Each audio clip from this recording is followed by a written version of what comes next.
Welcome to this tutorial on creating view templates in Pronto. In case the term view is unfamiliar, it's just a word we use to describe the window in which graphs and text can be created, moved around and edited.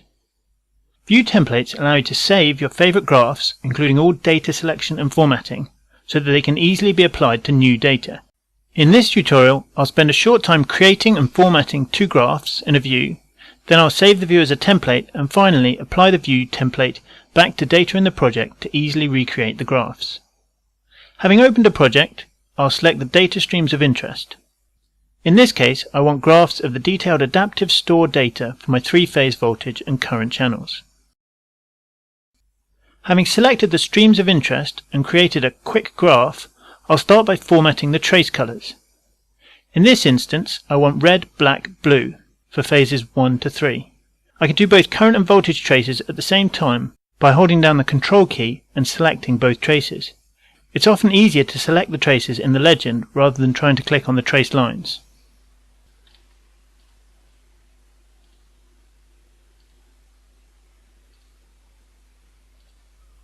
Neutral V4 should be white, but I'll make it grey because we've got a white background.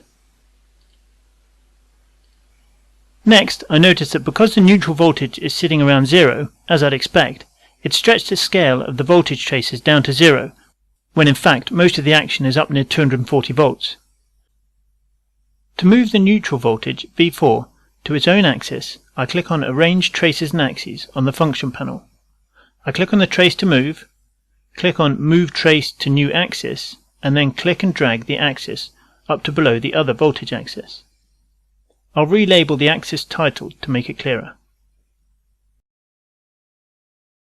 I also notice that the legend on the right is taking up a lot of valuable screen space, so I'm going to move it to below the graph by right-clicking on an empty bit of legend and selecting Legend Below Graph.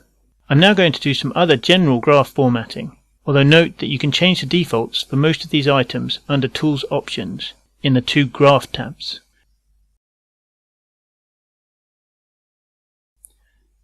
In this instance, I'd like to emphasize the main plot area, so I'm going to shade in the graph background by making it a very light shade of grey. I'll also save this light grey as a custom colour for future use, and then lighten the graph's border.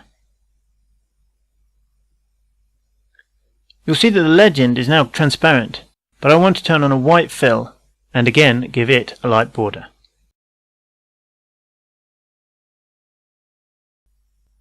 Lastly, I'm going to split the voltage and current traces onto different graphs. I probably wouldn't do this normally, as I'd want the volts and current to zoom together, but I'll do it here to show that view templates don't just save single graphs. The easiest way to split the graph is to duplicate it, and then delete the traces I don't want from each new graph. So selecting the graph, I click on Duplicate Graphs, and now I have two identical graphs in the space taken up by the original graph.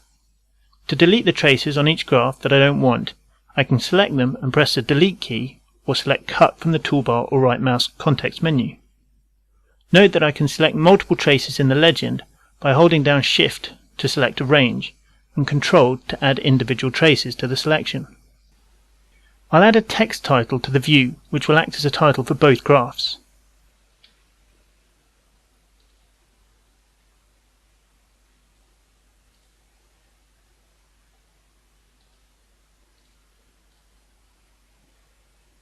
Now I'm ready to save the graph as a template, so I click on File, Save as Template.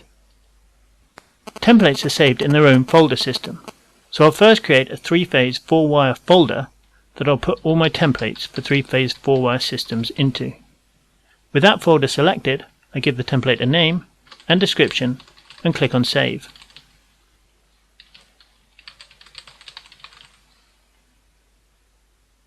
If I close this graph, I'm now ready to reapply my template to data in this project.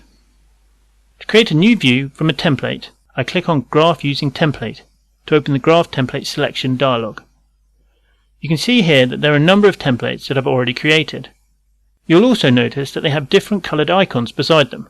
This traffic light system shows which templates are compatible with the data in this project, as per the Data Match box down here. Hover over the Help icon to get a full description of the system. In summary, the templates with a green icon indicate that all the data streams needed to create the view from the template are present in the current project. The templates with orange icons have some data streams missing, and the red icon shows that all data streams are missing. If I click on a Flickr template, for example, and look over to the preview window, there are 2 data streams in red, which means that they are not in the project. In other words, this project doesn't include any Flickr data, so this Flickr view can't be properly generated. We want to open the template we've just saved, so I'll select that. I want to apply it to all recorded data in the project, so I'll click that option, and then I'm ready to generate it. You can see that the view that's been created is identical to the one we saved as a template. That's the end of this tutorial, but please watch the second tutorial, which covers organizing templates and opening templates with missing data streams. Additionally, the second of the tables tutorials, also available on our website, describes how to save a table as a template. Many thanks.